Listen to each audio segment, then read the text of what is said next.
Hi, I'm Nick and I like comics. And I'm Adam and I know comics. Welcome to another episode of Imperius Arcs, where we cover story arcs and other comic-related tidbits to better inform and nerdify the world. Today we are talking about the Secret Wars, but not the really awesome one from the summer of 2015. No, we're talking about Marvel Comics' 1984 12-issue crossover event, Secret Wars. Hey, I was actually alive in 1984. I, believe it or not, was not born yet. You're old. You're short. The purpose of Secret Wars was to sell toys. I'm serious. Legend has it that the only reason the title was chosen was because the words secret and wars responded well with test groups, and Marvel, like any company, needed to make some money. So how about we throw all of our most profitable characters into one book, and then we make a series of action figures? Sounds like a good idea, right? Exactly. So, Secret Wars was written by Jim Shooter, and boy is it a doozy. The 80s was a time for great comics, dark retellings of origins, and new interesting paths for heroes and villains alike. But Secret Wars felt like a throwback to the early days of Marvel with cheap one-liners and painful use of modern lingo. So our story begins with all of the heroes. Wait, we should probably sound off who all the heroes are really quick. Okay. We've got Avengers, Wasp, She-Hulk, Captain Marvel, Captain America, Thor, Hawkeye, Iron Man. With the X-Men, you have Professor Xavier, Storm, Nightcrawler, Rogue, Wolverine, Colossus, and Lockheed. We've also got the Hulk, Spider-Man, the Fantastic Four, which is Mr. Fantastic, Human Torch, and self-proclaimed Easter Bunny, the Thing, which actually means we're missing Invisible Woman. So it's a Fantastic Three. Right. Okay, so the story begins with our heroes being mysteriously transported on a strange vessel in space. They quickly realize that many of the villains have been transported to a nearby vessel as well. Villains, sound off. Enchantress, Ultron, the Absorbing Man, Wrecker, Thunderball, Piledriver, Bulldozer, Kang the Conqueror, Galactus, Lizard, Molecule Man, Dr. Octopus, and Dr. Doom. Interestingly, Magneto was also transported, but he was brought along with the heroes. Ooh, twist.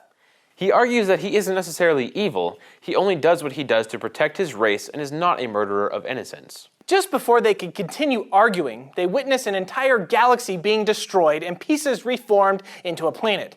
Dr. Doom watches in awe, while the other villains begin to battle amongst each other. Ultron tries to kill all of the villains, including Galactus, because of his programming and he needed to destroy living things. Galactus fries Ultron with a simple flick of the wrist. A voice from nowhere and everywhere at once makes a great announcement.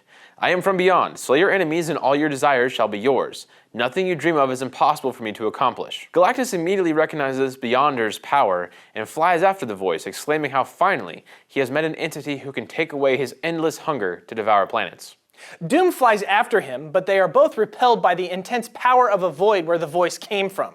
The heroes watch this happen. Then they are suddenly transported down to the alien planet, or planets. It's kind of like when you take a bunch of Play-Doh and smash it together. That's what this place is. They quickly begin arguing amongst themselves about Magneto's position amongst them. When the X-Men jump to defend him, Hawkeye says that doesn't speak well of their character. When the Human Torch attacks Magneto, he flies away, deciding to find his own place to make a base. Far away, Doom awakens on the planet and meets with the other supervillains to talk about strategy. He demands that they not fight and try to comprehend about what is going on.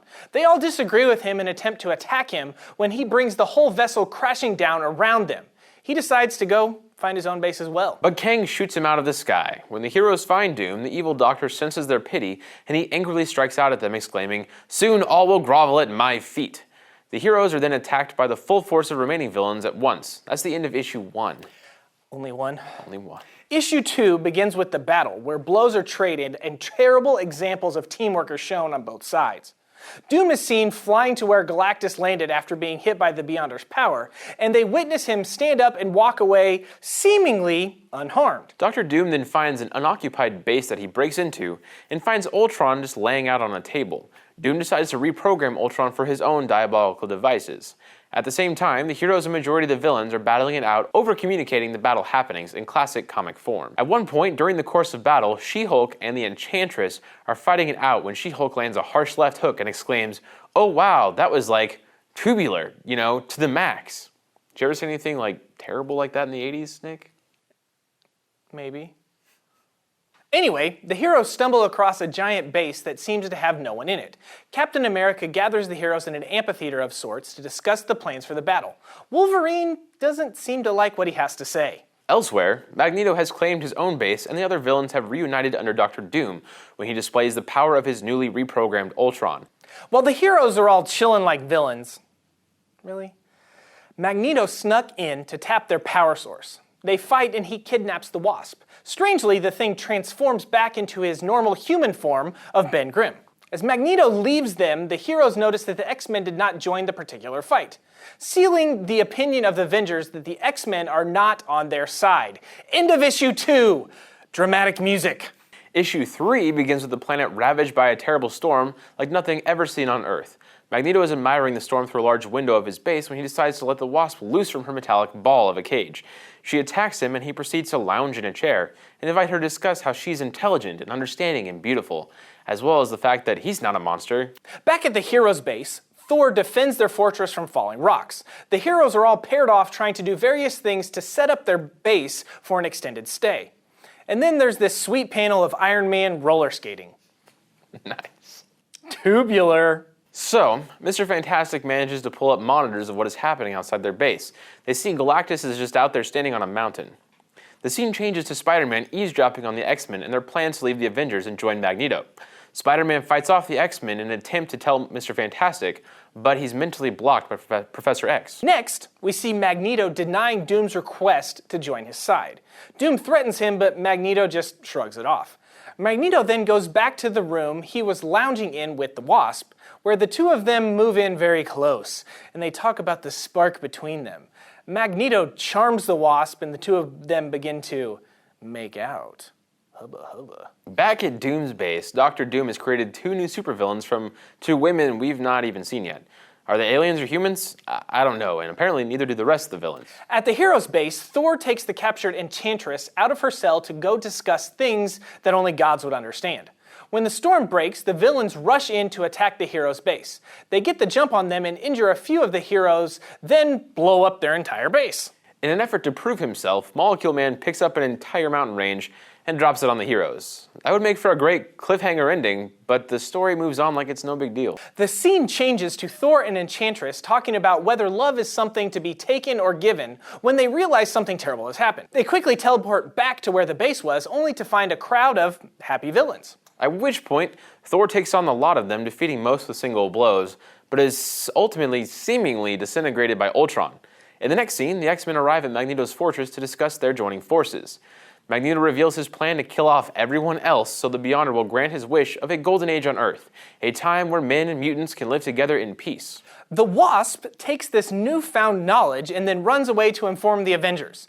The scene transitions to the Avengers inside a tiny carved-out hole inside the mountain that was slammed on top of them. Mr. Fantastic creates a way to channel all the energy from the Human Torch and Captain Marvel through Iron Man's repulsors, and they blast a hole to escape. When they escape, the supposedly vaporized Thor is hanging out on top, waiting for them, sans his helmet and cape. The heroes locate a race of people living on the planet and request their aid in healing their injured comrades. Ben Grimm returns to being the Thing, and then, atop a mountain, Galactus raises his arms to the sky, and Mr. Fantastic looks really scared. Man, that was a lot to cover, and we only have 8 more issues to go. I have to be honest, Secret Wars is really not very good. We're doing this, you guys don't have to read it. So, as a thank you from sparing you from this monstrosity, why don't you like our video and subscribe to our channel? Really, it's the least that you can do. And don't forget to look for us on Facebook, Instagram, and Twitter. And until next time, I will be attempting to slay my enemies so the Beyonder will grant me whatever it is that I desire. Like what? Hair on my head. That sounds fair. So I can have dreadlocks. Of course.